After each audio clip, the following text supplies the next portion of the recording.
guys.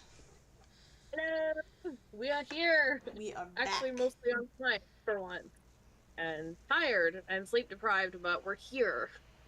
We have So we're hung ready to out go. IRL and online. Yes.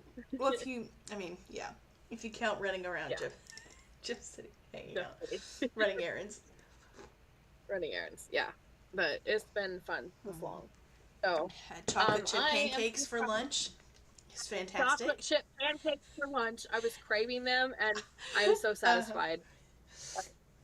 So I have almost finished Tower of Dawn. I really hope I can finish it before July's over I just think because you one, I'm can. into it, and two, Yeah, yeah, because like I got this yeah. much left to go. When you got the So rest of this week and my most of second next book. week as well, so Yeah. So I am genuinely like really enjoying this book, and it hasn't taken me very long at all. I slowed awesome. down the last couple of days, but that's because I was falling asleep. Oh, Um, that's fair. Ouch. But not because the book's boring, just because I fall asleep while reading anything these days. But yeah, I there's so much, like you mentioned this when you were reading it, so to echo that, it's like there's a lot of world building in this, and I Yes. love like the fantasy. It's like deserty vibes, but like Mongolian kind of like, but like still fantasy, and like the flyers are really interesting. They call them the Rook, so the Yes. Rookin Mm-hmm. pretty cool. I love Kale. I love Egret or Irene. I don't Mm-hmm. know why I wanted to call her Egret for some reason.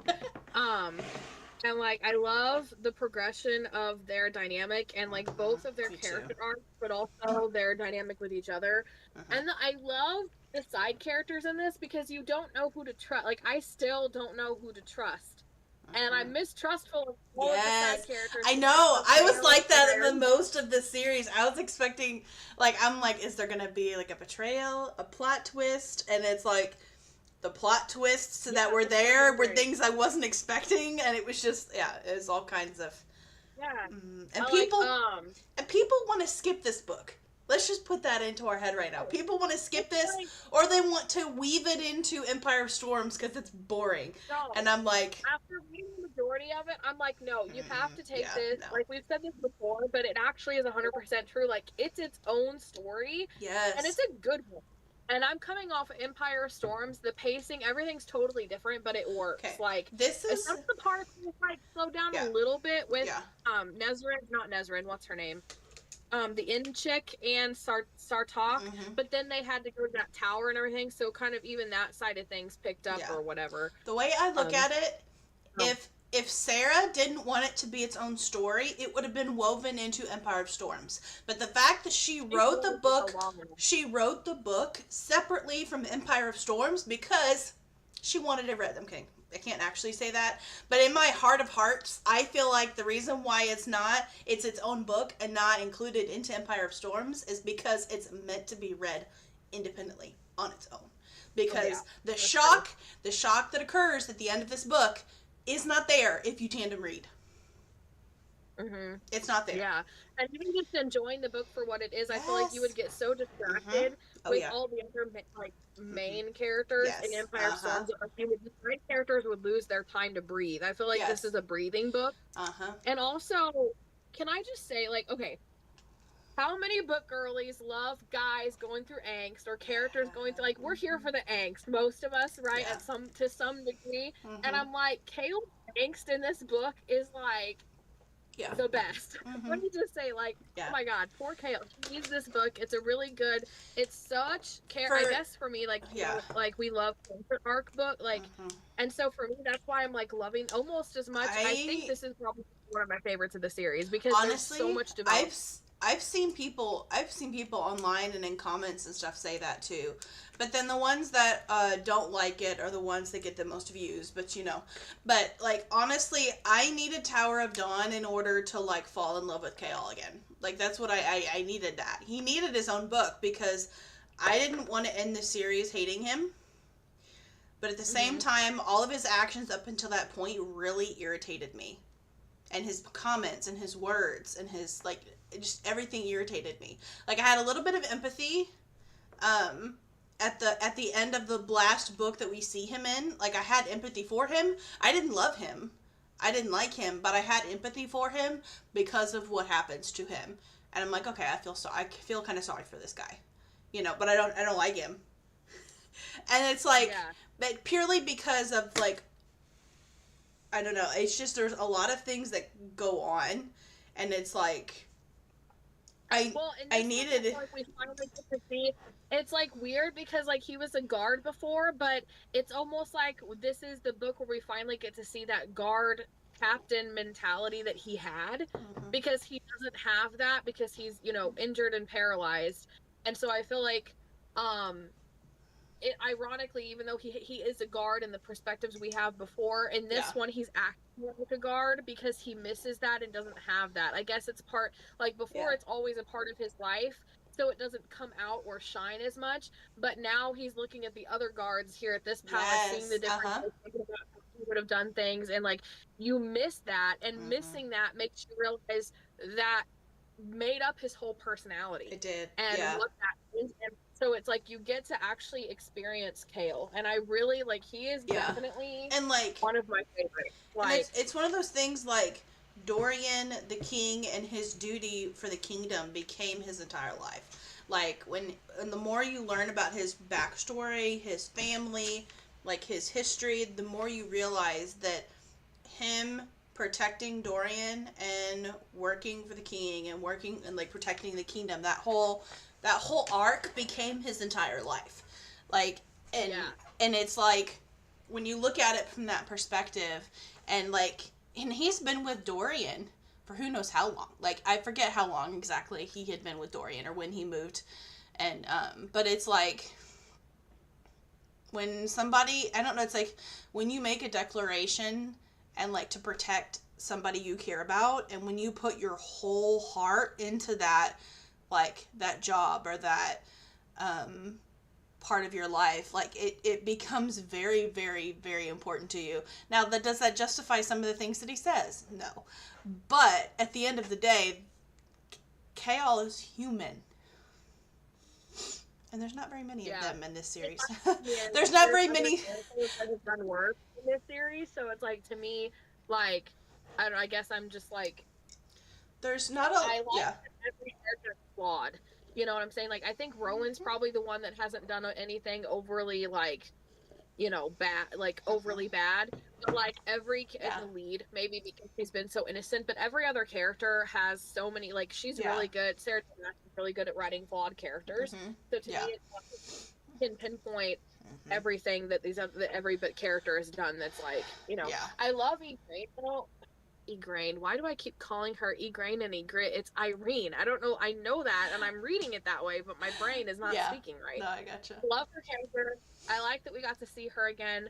I like that she starts off thinking of Kale as one way, and like they come to kind of like see each other differently, and like all that she does to try to help heal him. And this whole murder mystery plot, like it starts off as a murder mystery, and then I got past the part where she was attacked and she ran to Kale, and Kale was there to protect her. So this whole thing of like whodunit kind of vibes is like, don't know. I really don't know who the Valg is, if the Valg is anybody, or if it's just random. If there's going to be some sort of betrayal. This kingdom seems so perfect. It's like, where, like, it feels like weirdly, it feels like weirdly perfect. Or like a Wizard of Oz kind of, like a City of Oz type of thing, where it looks like this big, majestic, ethereal, like unearthly, like otherworldly being, but in reality it's just a magician behind a curtain. Like it feels like that. Like there's like, it's not truly as good as it appears, and it's just really intriguing. And then on top of the whodunit factor that's going on through most of the story, it's like, and there are certain things that happen, like, that it's, like, definitely, like, oh, this is happening right now, okay.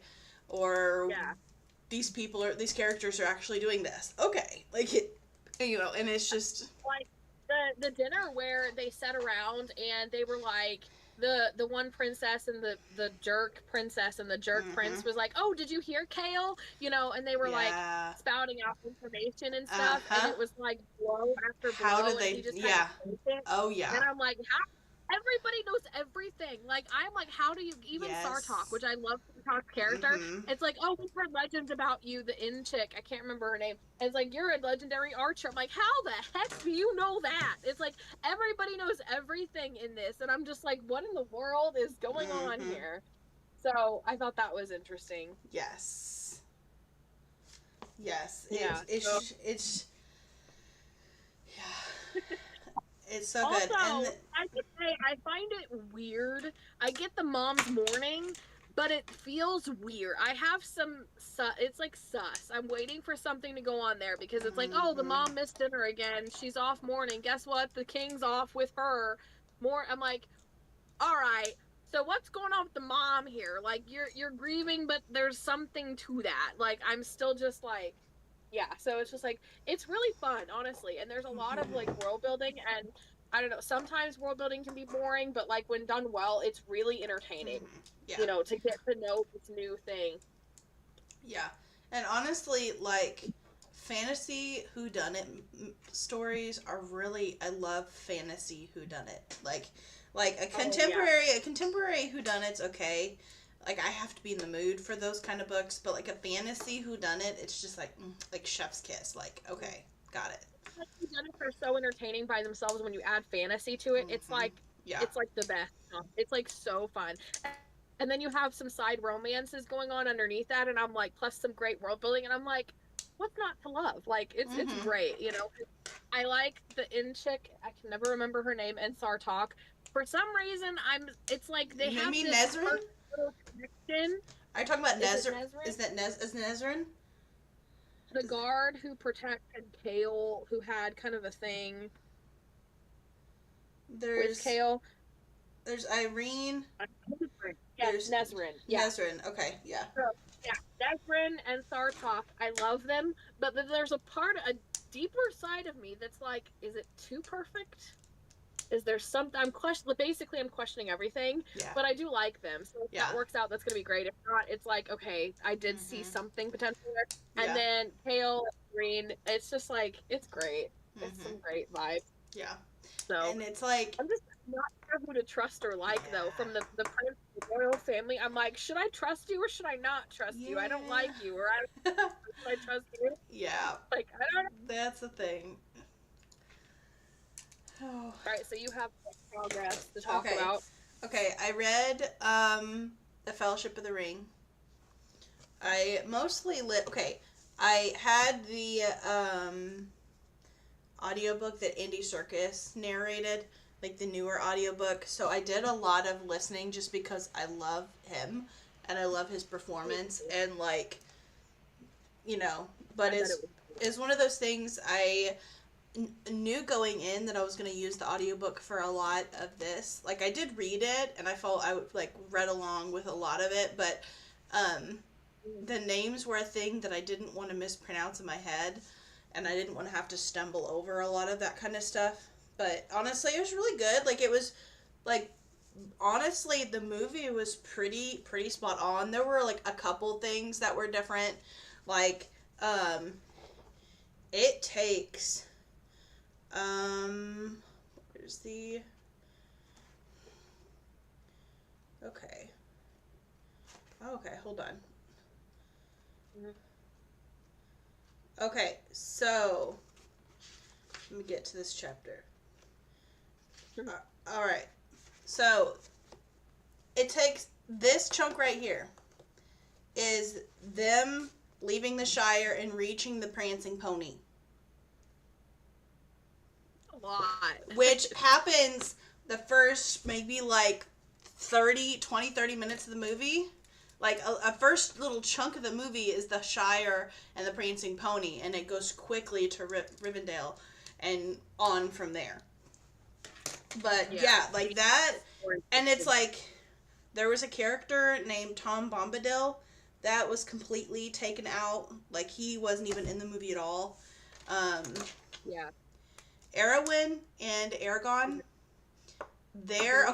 that's interesting because the interactions that they have in the movie aren't in the book, but there's a couple of times a couple of times Aragorn mentions that his heart is with the elves. And then there's one time where Frodo he's like looking at what's going on and describing what he's looking at and like describing what's going on in the room and the party and stuff. And it mentions that Aragorn is standing next to Arwen. And it mentions that he has like a necklace on or something, like some kind of necklace on. And I take it was like in the movie, Arwen gives him like her necklace, which is like a symbolism of like, you know. Yeah. The whole concept of like immortality and that whole thing.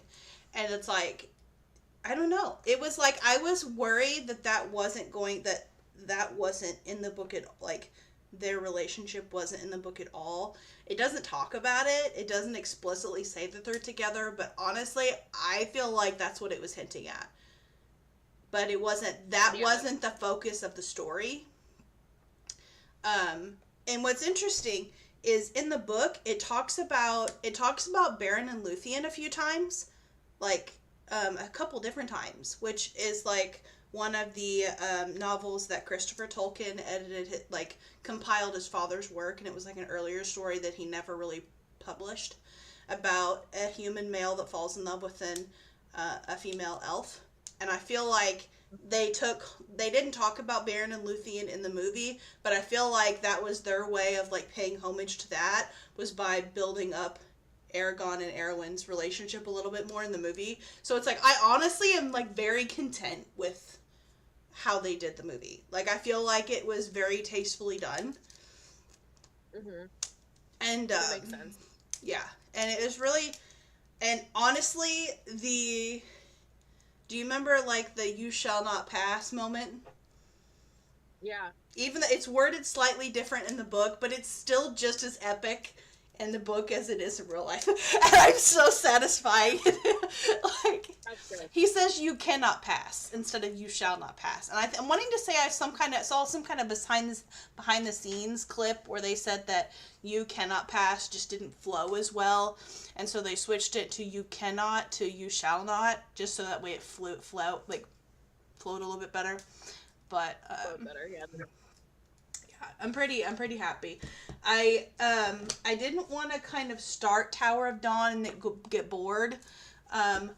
Plus, the Fellowship of the Ring wasn't in my TBR list for July anyway. I just kind of decided, you know what? I'm gonna read Lord of the Rings. Yeah. And so I went ahead and started. You mentioned Twin Towers, right? Did I say Tower of Dawn? Yes, the Twin Towers. The Twin Towers, but okay.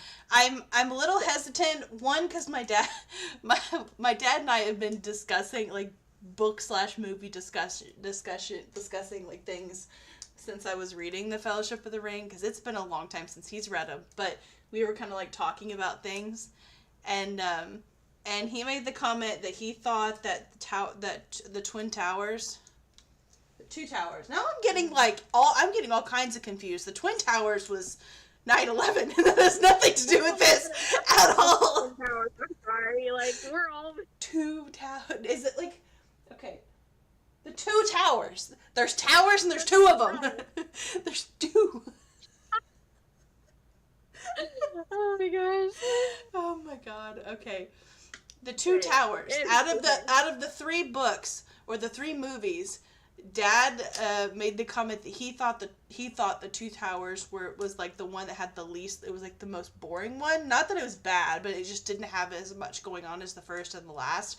But Dad's like me, and he's like all for the big battle scenes. Like, his favorite part of The Hobbit was when all like the Battle of the Five Armies. Like, that was Dad's big moment. Like, he loved that part. And so like for me, I was really looking forward to like the Moria scene when with the Balrog, and yeah, it was that was what I was really looking forward to. I honestly, of the three movies, the one that I've watched the least is the Two Towers. So it's like going into the book will be like honestly pretty new in general, because I've seen the Two Towers maybe once or twice fully. And so, like, I don't watch it very often because the first and the last ones are typically my favorite. But there is a lot of, like, useful world building type world plot building type stuff in the second book, for sure. Yeah. But yeah.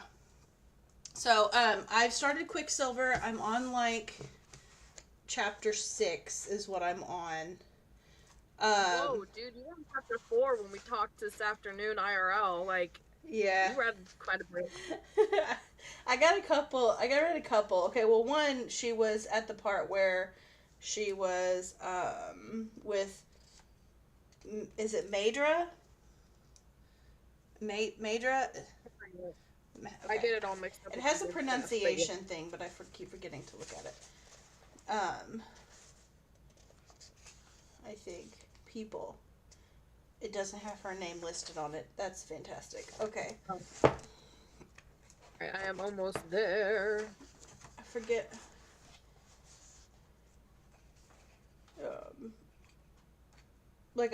From where I started today, she was being taken to the Queen. Queen, is it Madra? Maedra? Yeah, okay, the Queen. Okay. Was it Mad? I always thought it was Madra, but I didn't. I forget. I forget how the audiobook pronounced it. That's usually what, like, a lot of audiobook, but I forget now. Okay, earlier on, like, that was quick. So when she was going to talk with when she was being taken to the Queen, that's where I started today. But, like, yesterday when I was reading, like, when she kills the guards and gets taken away, like, the whole, like, she is just completely, is so, like, brutal to her brother, like, out of nowhere. And it was, like, completely took me by surprise. And I'm like, I don't know, it's just like, I felt like,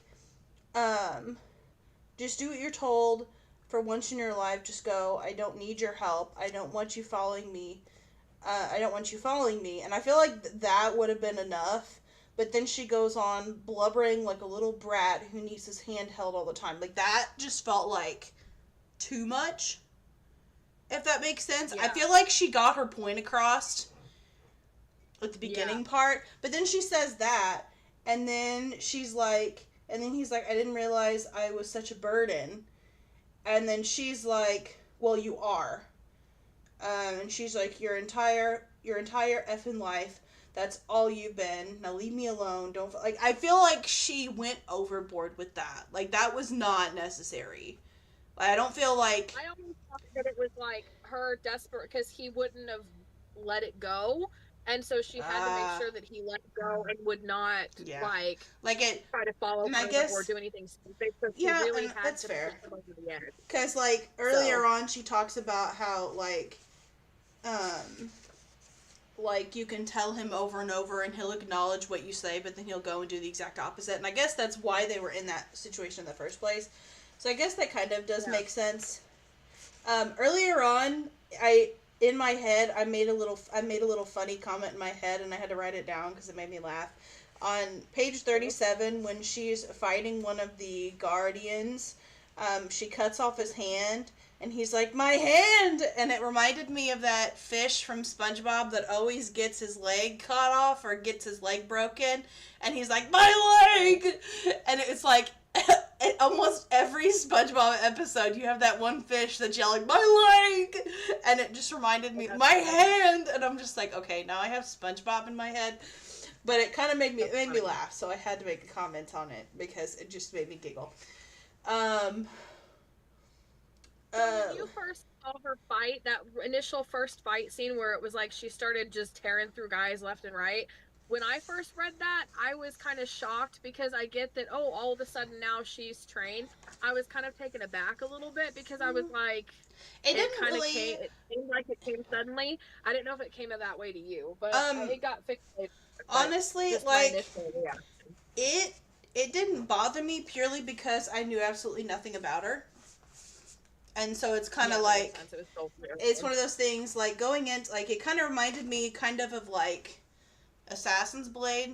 like going in and very quickly learning that the character has experience with fighting. You know, that's one of those things because like I guess that was kind of like, I don't know. It didn't really surprise me too much. Like I was kind of like, oh, okay, we're going here. This is happening, but it's like it didn't really like shock me too much. I don't think because like it was like chapter it was like chapter like 3, and I'm like, okay, we have an entire book with this character. She can't die here. And so it was like in my head, I was kind of thinking like, okay, like something's going to happen here. Like she's going to have to do something, or somebody's going to have to step in, and that was kind of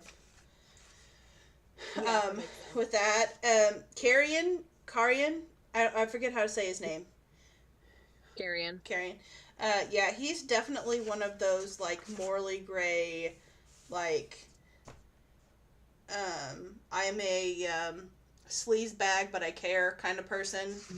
Like he's definitely one of those characters, and I don't know if the fact that feels a little predictable, to be completely honest with you, like to reveal that much about him right off the bat, like when he makes, because it makes the comment that he's like, I don't know, it just reveals like softer points about his character really quickly, and I'm like, I wish that hadn't happened so quickly.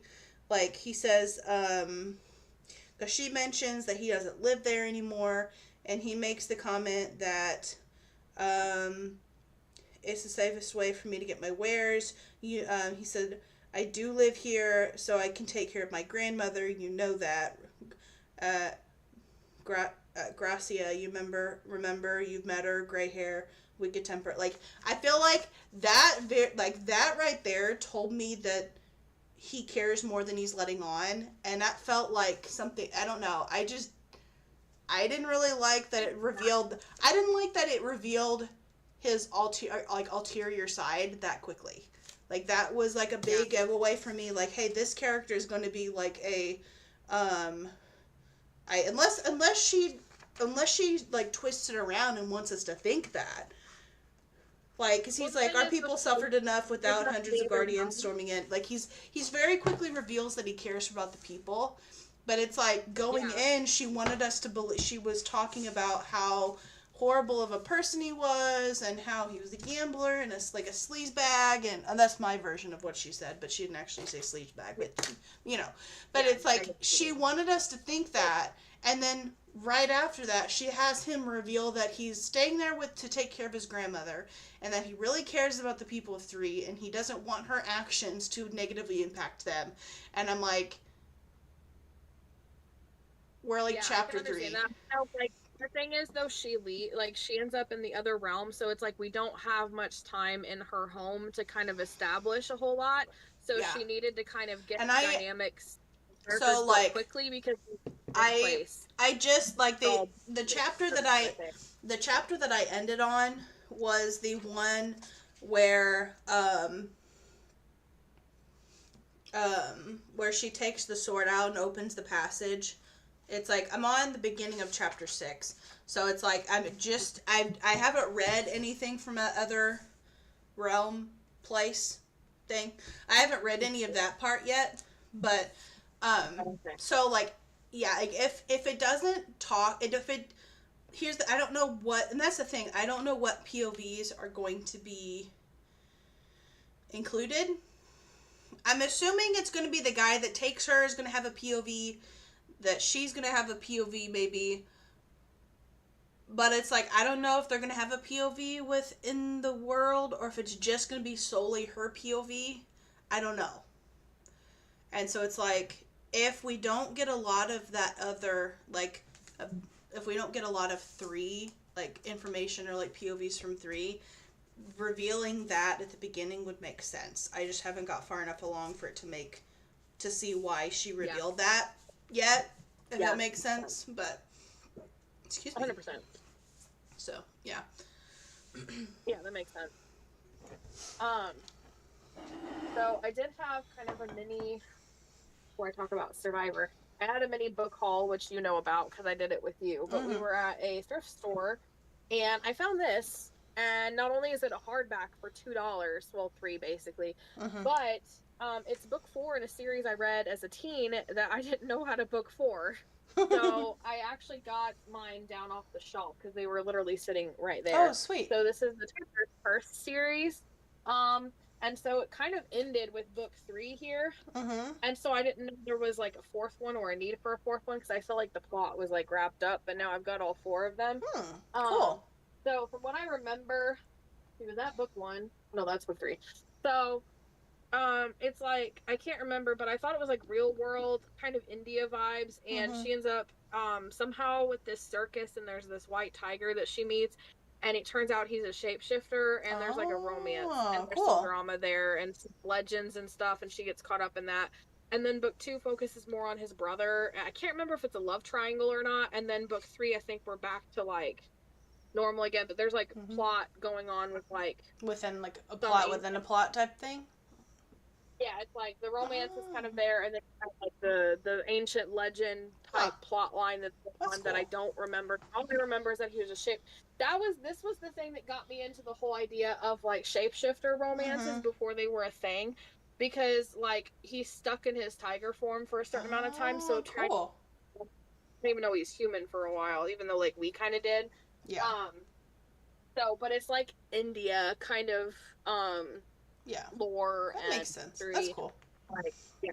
So, I have no idea what the fourth book's about, but she's also the author that tried to do a recent Kickstarter that was like AI art for the some sort of comic Oh. book, and it flopped, and they canceled the Yeah. Kickstarter because people were so I that's the forgot same about that. author.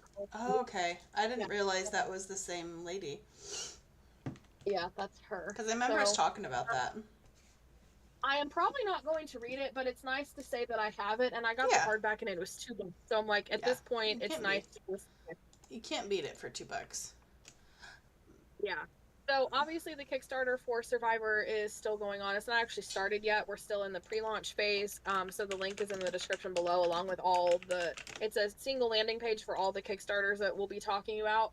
Um, so this is still going on. It's like Survivor, the TV show meets the Hunger Games. Also, if you like TV show reality shows like The Mole and American Ninja Warrior, those kind of vibes as well. Mm-hmm. The Mole was honestly a really fun show. I really loved that show, and I wish they would. I can't wait for season 3. Mm-hmm. But yeah, so that's kind of like um, it's epic fantasy, but it's got a dystopian style world. So you have the Nyclimes, who are like the rich kind of advanced race who lives in the core of the planet, Mm-hmm. and then they long time ago in the lore they kicked the other 2 races out to the surface. So the surface is like this jagged wasteland. So you have the Wrens who live on the surface, like old like spaceship wrecks and stuff like that. Like it used to be this planet where like things would just get dumped.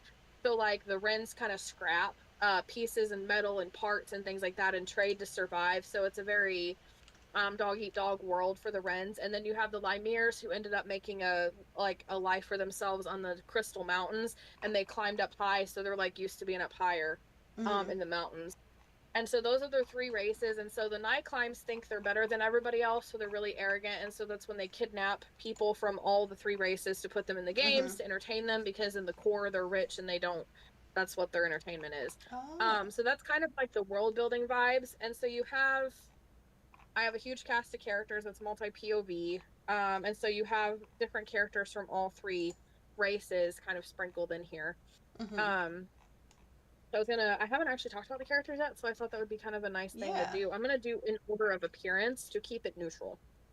Um, so the first character is a Ren woman named Vita, and Vita's really fun. She's very strong female lead. She's really mouthy. She hurts people with her words. She's very sharp tongued, and she's very snappy, and she has learned to survive. She scraps parts with her father and brothers. Um, and so you open up with her when she's first taken, and she ends up encountering a few characters. One of Hmm. them is a Nyclime woman. So we get to meet one of them. So it kind of opens up like, okay, they take their own kind, like, kind of opens up with that. Um, and so her name is Quarren, is the Nyclime woman. So she's very petite, very graceful, very formal. And then you meet this Rin man named Osias, and Osias is a really fun character. Um, Let me go, you filthy pieces of scum! A broad-shouldered buff male with a thick brown beard and a mop of matching brown hair shoved against two tall, slender, white-haired Nikon male guards.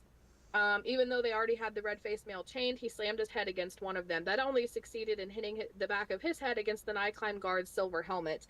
As the buff male Ren staggered forward, they shoved him inside the cart. So, kind of gives you a little bit of Osias' character. He's big, he's buff, he's brawny. You know, that's pretty much Osias' character. So it's just kind of like the first three that you kind of initially get to meet. Yeah. Kind of like a little sneak peek, because I haven't actually talked about the characters yet. I'm going to do that after the Kickstarter launches, like all of them. Yeah. In detail, but yeah. So that's, like I said, the link is in the landing page below. So yeah. So I'm pretty excited for it. Especially since I have the good version of the cover. Every time I see it, I'm like, oh my gosh, it's not the pixelated one. Yeah. Something I wanted to mention, the American Cancer Society is doing this, like, they have a lot of if you go to like the go to their website, they have a lot of like what are called virtual challenges for like raising money for like with different like virtual challenges. Like some are on Facebook, some are like GoFundMe challenges, like swim 5 miles or walk a few miles. And they have a read every day in August, which is like a Facebook challenge type thing going on.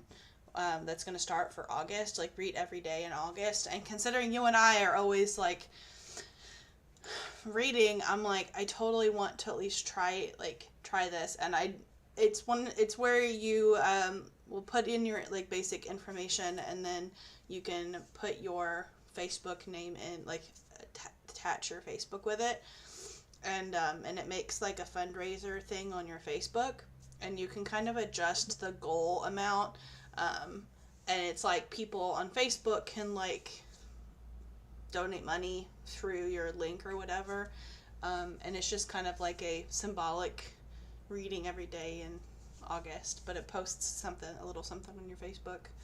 And I think if you get like $25 raised, you get like a t-shirt, I think. Like a t-shirt sent to you or something. Cool. But it was really cool, and I'm like, I like that. It's like different, but it's... I like that. Yeah. I want to do that too. I don't want people thinking I'm trying to raise money for a lot, because I'll be doing the Kickstarter in August, so it's like, oh, she's doing this and she's... I don't want people to get sketched out. That makes sense. But it's just really like, I don't know, it's just kind of like interesting. Like, I hadn't really ever seen anything like that before, but I'm like, you know what? I'll give it a chance. Yeah. Just to see. But yeah, it was really kind of interesting.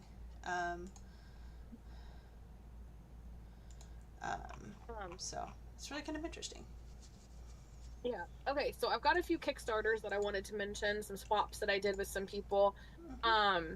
So the first one is called Tidekeeper. It's a romance fantasy duology by Lauren O'Brien. Tidekeeper is a seafaring themed romance fantasy novel and the conclusion of the Tidebound duology.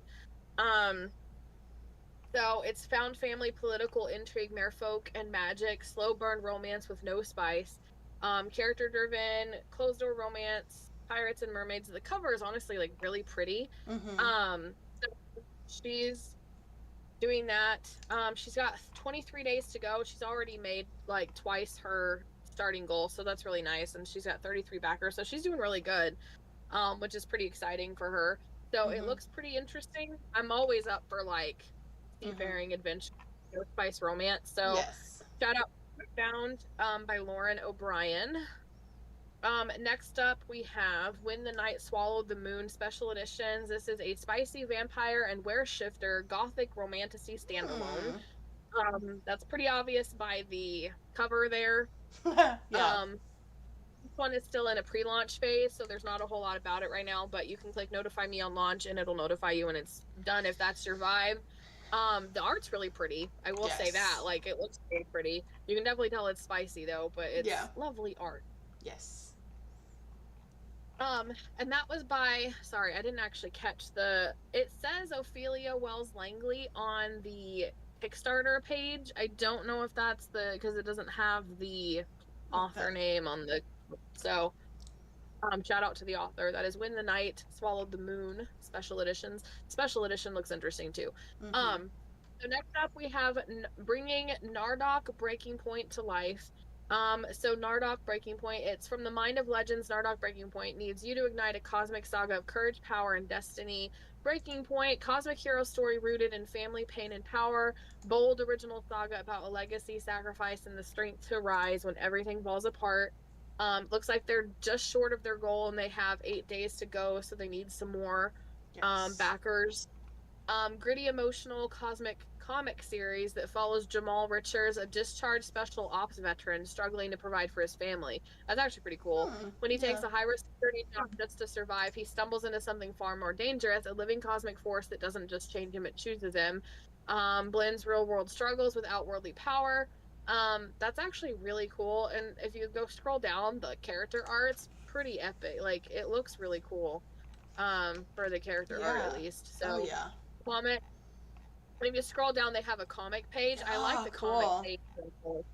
That actually looks Yeah. pretty epic. Yeah, that is really And cool. I'm always a sucker for like special ops, veteran type characters Mm-hmm. getting into stuff. Yeah. So, Yeah, for sure. like I said, that's 8 days to go. So if that's your thing, and if you guys are interested, that Mm-hmm. author could use more backers. So, doesn't say an author on Jonathan Thomas, I think.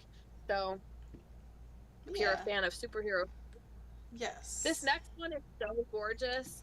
I have been obsessed with this. Um, so Token of a Wolf, Promise of Abruzia, Venati, and Venator duology.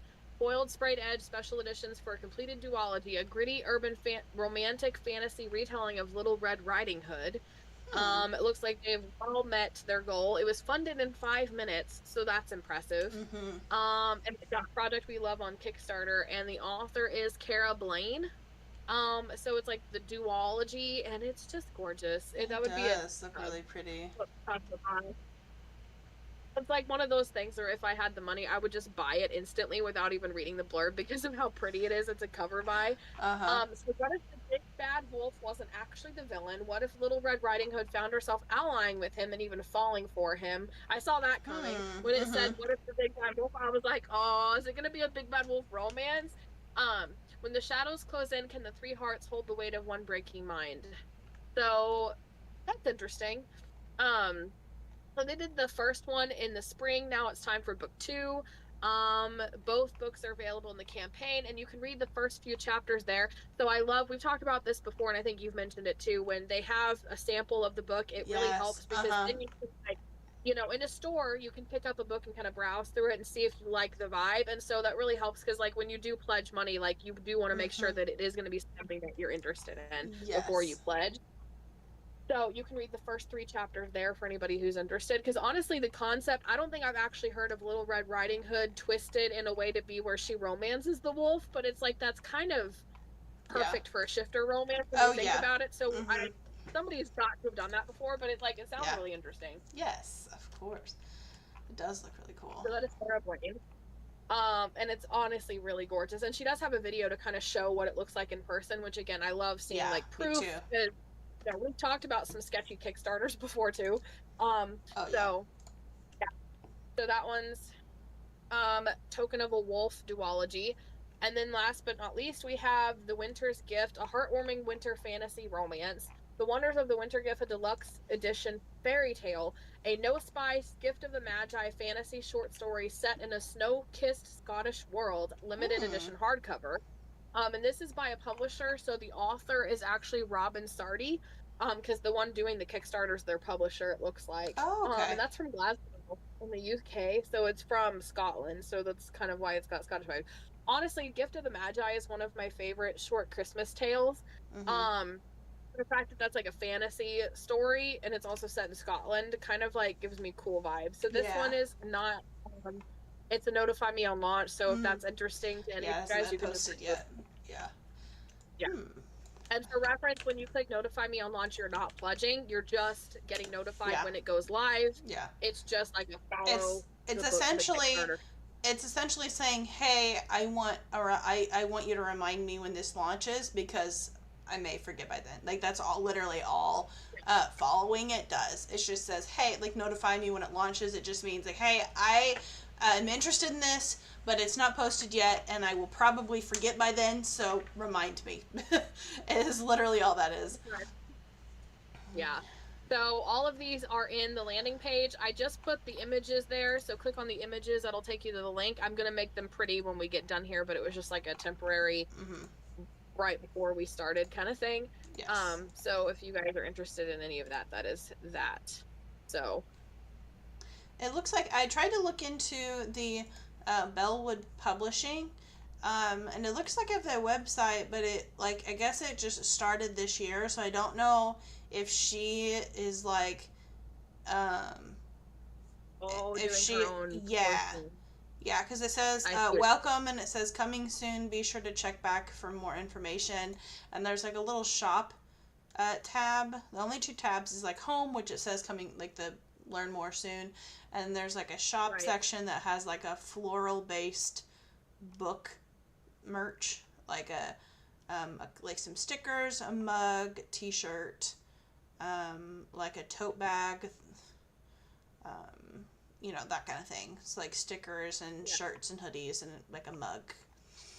So, but it's like floral, like a floral typewriter vibe type thing, pictures. So, I don't know. It's kind of, I wonder if it's like a self-published kind of, I'm going to make my own, you know. Publishing. Yeah, to make it seem a little bit more fit. Like they make their own publishing brand. So, I think that's pretty neat. Mm-hmm. Yeah, for sure. Alrighty. I don't know. I had some more, but I didn't want to take turns. No, you're good. No, you're good. I didn't have a whole lot other than just chatting the books that I had. I didn't have a whole lot to discuss this week, so you are Well, this was at the request of my author friend and my editor, H.A. Pruitt. She thought this would be kind of an interesting topic of discussion, and I've honestly found the subject fascinating. So basically, ancient Rome, loved we kind of talk about how ruthless Rome was because they loved gladiators. They loved the brutality and the fighting and the bloodshed and the death, and it's like, oh my gosh, that's so horrific, wanting to watch people actually die. And how in modern times we kind of do the same thing, but just kind of fake, where it's like when you think about the sports, or when you think about how we all enjoy books, movies, TV shows, and all that stuff with action and conflict and battles and war and death, and video games too. It's we still humanity hasn't changed. It's just we don't actually make people fight and die. But when you think about it, that's the kind of stuff. Literally, the only thing that's changed is that we no longer watch people kill each other alive. Literally, people killing each other live is no longer considered now it's illegal to kill people. But I'm pretty sure it was frowned upon to do that to people then. But it's now we just don't watch people do it live. Yeah, we like to read about it. We like to watch people do it and do that in movies. We like to whatever. We find watching cold case TV shows, unsolved murder mysteries. We love watching that kind of stuff. We love watching each other tackle each other on a field and just about each other, but brutally hurt each other on a field. Yes. Mm-hmm. But the gladiators were so horrible. Yeah. Which, when you think about it, they were the athletes of the day. Yeah, it's it's as a society, we want to think that we are so far removed from these ancient cultures, and I'm just are we really though? No. If we think about it, are we really? Well, and it's when you think about it, you know how controversies and drama always do better in videos. When you're negative in your videos, you get more views. People eat up drama and conflict and controversy, and it's kind of the same thing. It's that morbid desire for conflict. Yeah. That has always existed in the state of humanity. Oh yeah. What obviously is because of the fall, but it's still just fascinating for me to think when you think about it. Yeah, definitely. I wouldn't enjoy a book if it was happy-go-lucky and nobody was fighting or killing each other. I'm just saying, like, Yeah. yeah. I mean, sometimes you kind of have those cozy vibes, but that's definitely a specific mood. Yes. So I thought that was fun to talk about. Okay, why are you giving me pop-up ads? I just want to read the I hate article. that. So I think that the Stuff Your Kindle Day takes place on July 22nd. So I'm I think sorry, guys. I'm about that's to today. like throw your Kindles. There are thousands of free romance books in this Stuff Your Kindle. So good luck and Which try not to website is overfill it? Mashable.com is the article, but I'm assuming you can just Google Stuff Your Kindle and find it. Romance Book Blast, hosted by indie authors, is offering romance books in a wide variety of subgenres. Stuff Your Kindle Day is back. Yeah, I've Romance heard of Book the Blast. romance. Yeah, they do Stuff Your Kindle Days a lot. The Romance Book Blast, like their page has become familiar to me at this point. RomanceBookLovers.com, everybody. It's literally RomanceBookLovers.com. Go fill up. yeah. It's like honestly, they literally have every subcategory of romance. There's steamy. There's 2 pages of steamy, so if you like that, there's sweet and no spice, small town, sports, romantic, comedy, dark romance or suspense, paranormal, fantasy, young or new adult, historical, science fiction, and erotica and erotica romance. So I don't know what the difference between steamy and erotica would be. Detail? To ask you that. What is the difference? Detail? Detail. I would think detail is probably. I would imagine erotica would be more detailed, but what do you think about it? Some of the steamy stuff that like I've read, it's like I wonder how much more detail, but at the same time I don't and shouldn't wonder. But it's like if it gets into more, like how much more detailed could it possibly get? Are we talking here? Yeah. Like, okay. Anyway. Oh goodness. Speaking of morbid curiosity, so yeah, it's got everything you could want. So honestly, and they're all free. That's the thing. Like that, you're gonna be getting tons of free books. So go fill up your Kindles, everybody. Like I said, romancebooklovers.com. We didn't actually get the link for this, but you can find it so easy. Romancebooklovers.com. Or if you honestly, I found it purely by typing in Kindle, Stuff Your Kindle 20, like, what did I type in?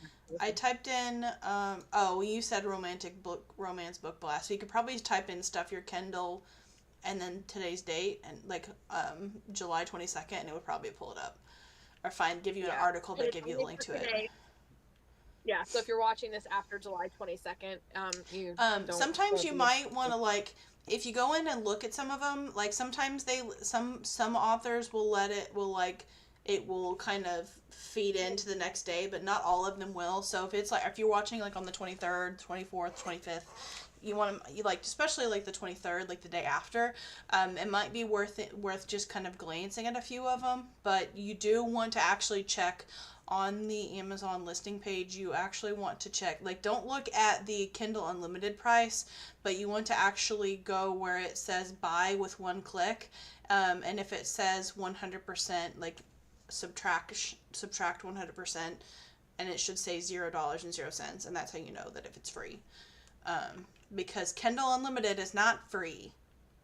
Even though it says free book, you have to pay for Kindle Unlimited, if you didn't know that, for the people that didn't know that. So yeah, you want to actually go down to look where it says the buy with one click, and right above that it will tell you your price. So because I've almost bought, like, because sometimes there will be like on sale and not actually free, and so you have to kind of pay attention to that if you're wanting purely free only books. So I've accidentally bought books I didn't mean to before because I didn't know they weren't free and I didn't watch. So now I'm like adamant about it. Okay, you might like this one. This one's characterized as time traveling samurai, yokai magic, third POV, dual POV, fade to black, pretend romance, fake fiance, secret identity. It's called Sword and Mirror. Yeah. That is in. I am in the fantasy romance section. So, Okay, we're gonna pull up the tab. I'm going to find that book. I will it's find called you and I will download it's you. called Sword and Mirror, just so you know. Okay. The Guardians of Aspis looks really interesting. It's called Slow Burn Shadow Daddy. 2.5 spice. First person, past tense, found family, on gods and magic, dragons, easy world building, only one tent, surprise ending. I love the only one tent instead of only one bed. Yeah. Yeah, we're definitely doing some fun browsing through that. So another thing that I found fascinating in another article that I found was Spotify is expanding the audiobooks plan in the most confusing way possible, Oh, is the article. okay. So for those of you who don't know, if you're on Spotify Premium, you get 15 hours of audiobook listening time, which is kind of weird because it's not just one audiobook. Like a lot of times audiobooks will be longer than that, so you'll Yeah. get part of it and then you'll have to wait till the next month. Um, so they're adding a couple of tiers, audiobooks plus and audiobook plus for plan members. Here's how they explain what the plans are. So audiobooks plus is available to premium individual subscribers as well as family and duo plan managers. This add-on unlocks an additional 15 hours of listening each month for the existing base plan, a great option for book lovers seeking more audiobook time, including fans of longer titles. So does that mean we are going to get 30 hours That now? means that I have to pay for more hours is what that means. That means that that people that have Spotify Premium no longer, they don't just get additional hours because they pay for the subscription service. Now they have to pay extra to get it. You can see the joy that's on my face right now. 15 out. Oh, okay. I see what you're saying. I think. Audiobook for plan members. For the first time, additional members on Premium, Family, and Duo can access 15 hours of monthly audiobook listening through this recurring add-on. Plan members just need to request audiobook access from their plan manager, who can purchase the add-on their behalf. They can then also purchase a one-time 10-hour top-up if they run out of hours before their monthly billing cycle refreshes.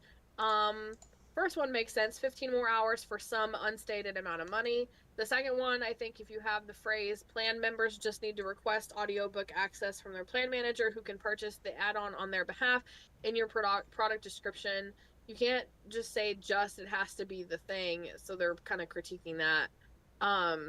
So it seems basically like they're adding on the plan, but it's confusing and stuff. It'd be nice if they would add on to like premium members, because it's like, Okay. we're still paying for okay, so the on Spotify in the in-app features, the audiobooks and premium plans, and it says, does Spotify offer audiobooks in its paid subscription? It says some premium plans include hours of listening per month from our audiobook subscriber catalog.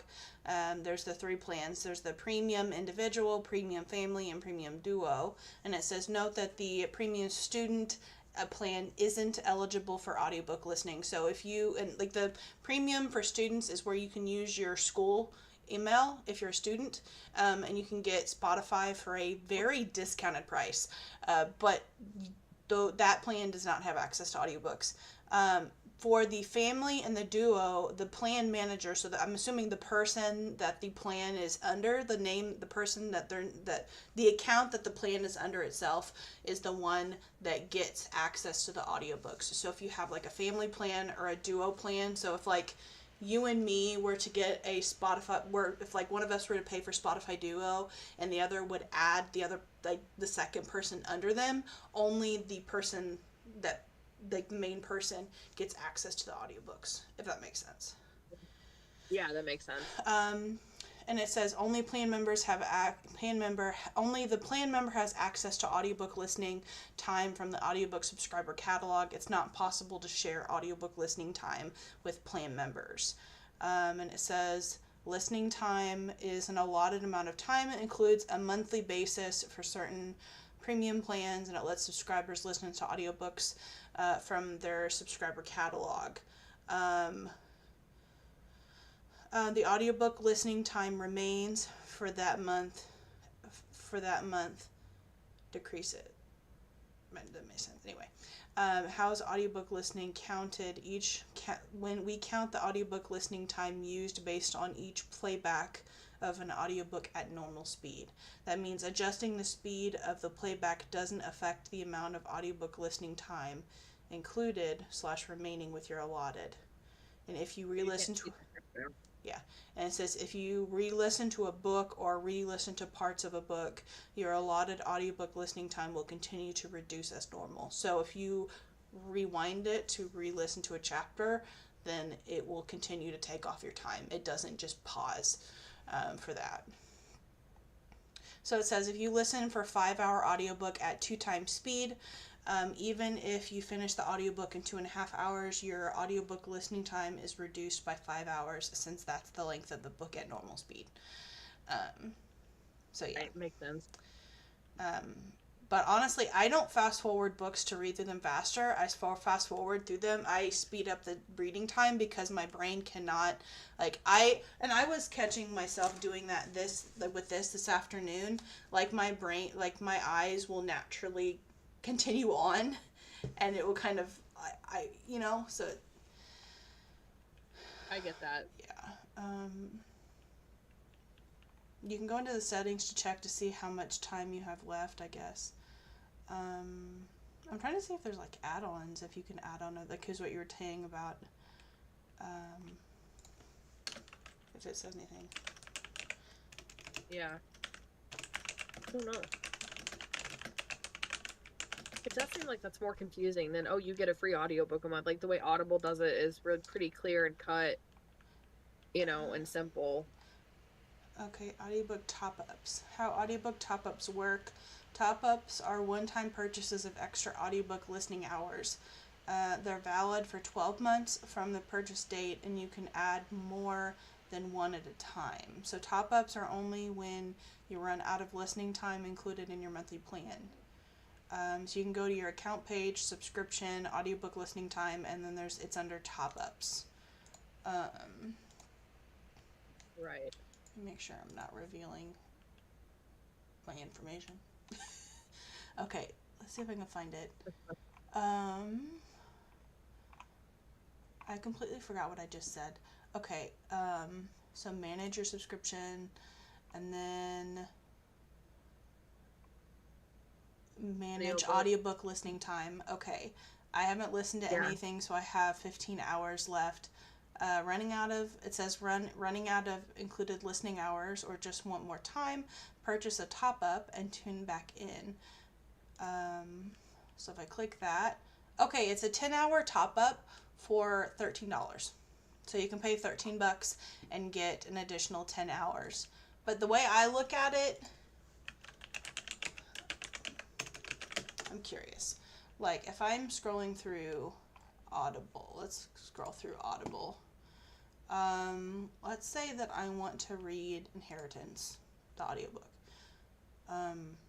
Okay, well, it might be worth it. I don't know. It would depend on the book that you're wanting to listen to be completely honest with you.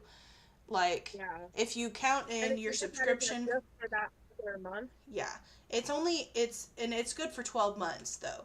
But it's like, if I'm reading like Inheritance, which is in the Inheritance Cycle series, book 4 in the Aragon series, the book itself is 31 hours and 17 minutes.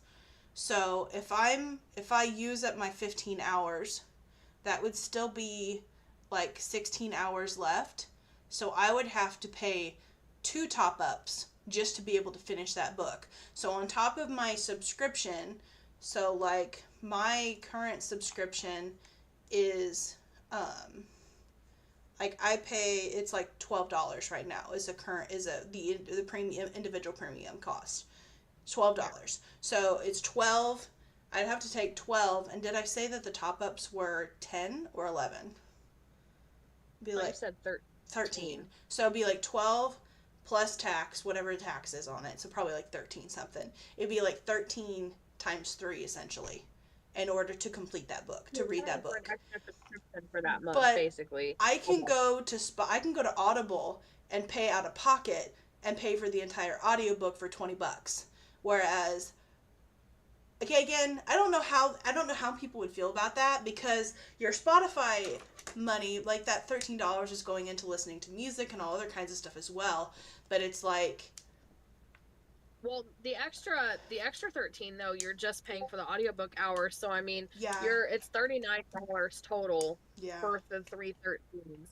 So yeah, what's the 13 times 2? Because that would be the extra that you're paying for the audiobook. So that's $26 extra on top, not including yeah. your original 13. I don't So know. It that's just kind still of depends more on. than the audiobook. Yeah, and it's like I don't know. It's like, would I want to spend $20 and be able to listen to that audiobook as many times as I want, or do I want to spend like 13 26 to extra dollars. 26? Like Yeah. again, I'm saying 26 because like we say 26 because it only gives you an extra 10 hours, and most audiobooks that you listen to, like if I go to my library and look at some of like the audiobooks, like let's see, Air of Fire was 17 hours, Queen of Shadow was 20.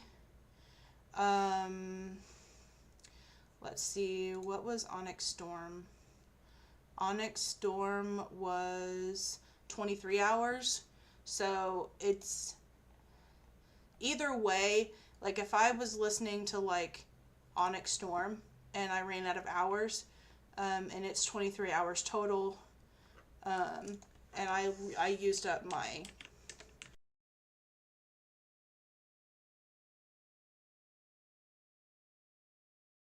Yeah.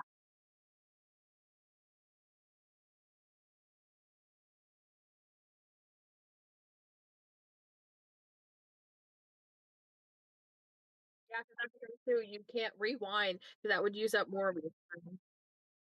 So if you like missed something, if you spaced out for like half a second, because I've done that before listening to audiobooks where I spaced out like, wait, what? And I have to go back or reread, and reread a little bit of it. So I mean that's like, I don't know.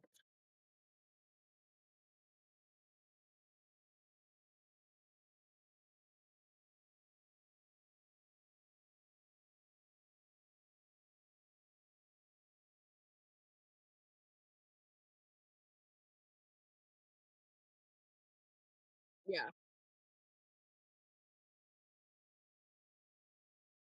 that is true. It's like People Unlimited. People loved that, you know,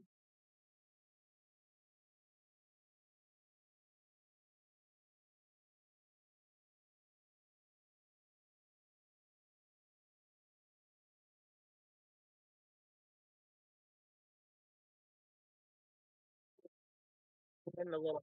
Yeah, I didn't hear that, but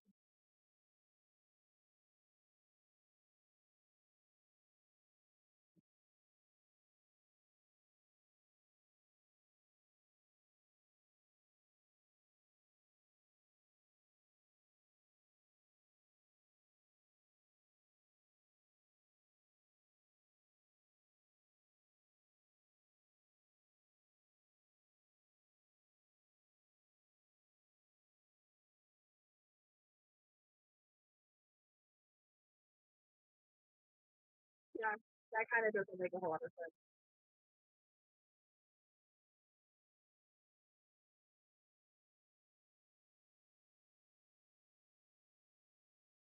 Yeah, it's interesting. Me too. Yeah, I'm not sure that I'm fond of it, and it doesn't make sense for me personally, but I get the principle.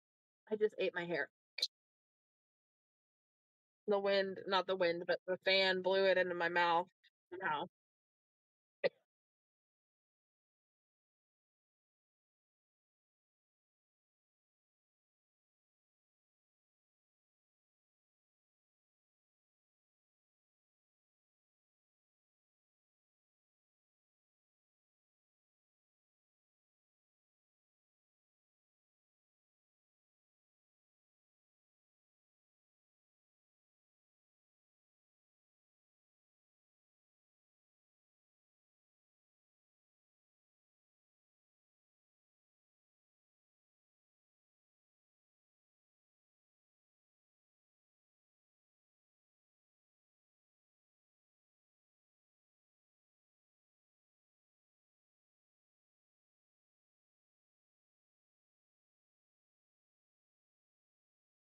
Mhm.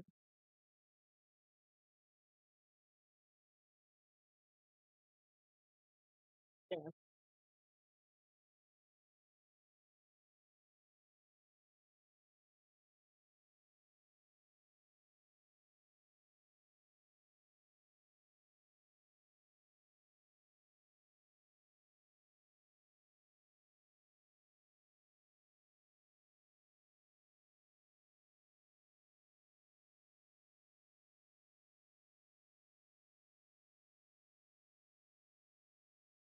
Right.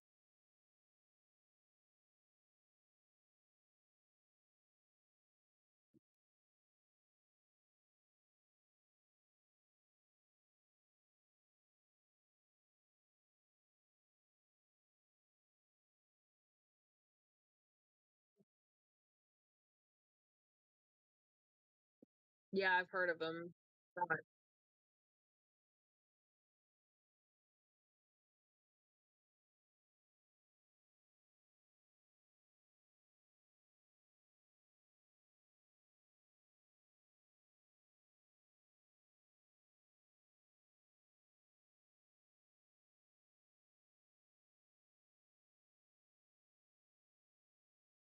Right.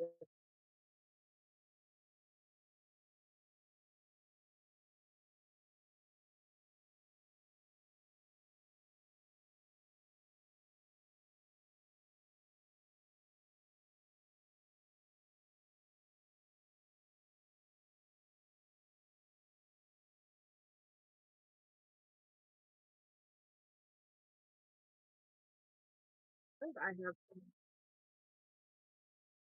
Mhm.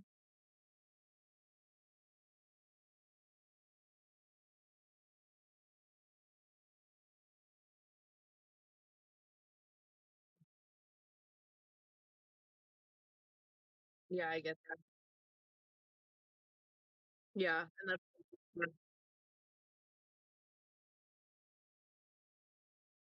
Mhm. I need to get with my local library. I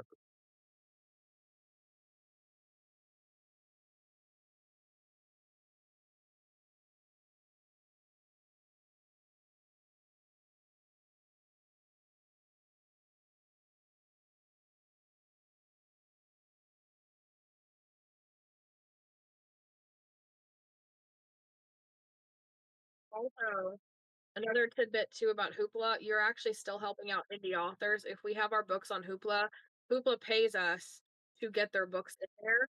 So, yeah, so by doing that, you're still like supporting indie authors because they give us a cut from the first time that they borrow your book or something. I think I don't know. I don't think it's per book or anything, but you're still essentially yeah. Mine are all on Hoopla because I use Draft to Digital and that goes wide everywhere. So not my audiobooks, but like my ebooks. So just a little tidbit on the self-publishing side of things.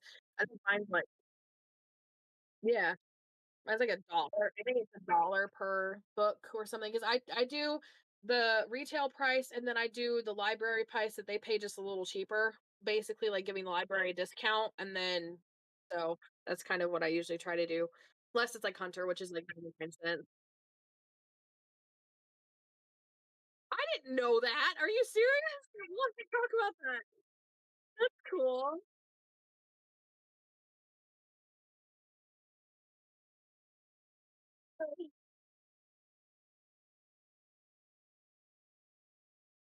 That's so cool. I did not okay, we're gonna have to super sleuth that later. That's cool.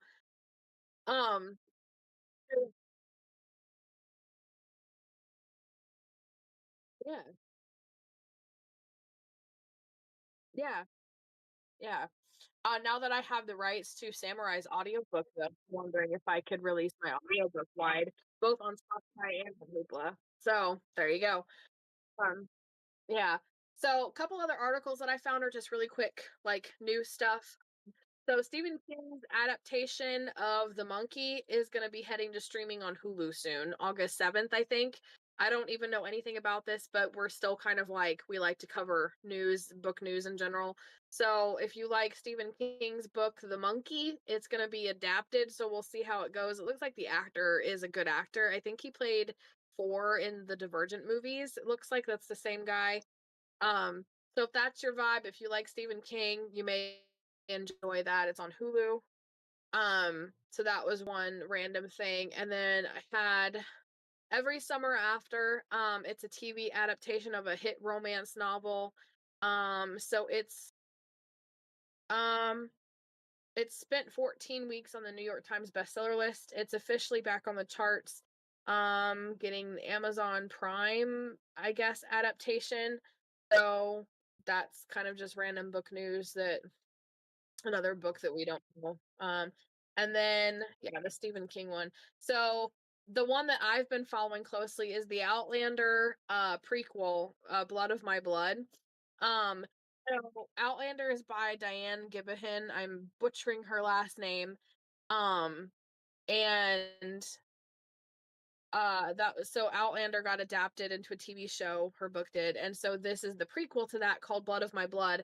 And so supposedly it's based off her story treatments for like the story. So it's going to be about the main love interests in Outlanders, Jamie and Claire. So it's going to be about Claire's parents in the 1900s and then in the 1800s. So the picture, it's got a picture of the actors and stuff, so they look really cool, it looks like.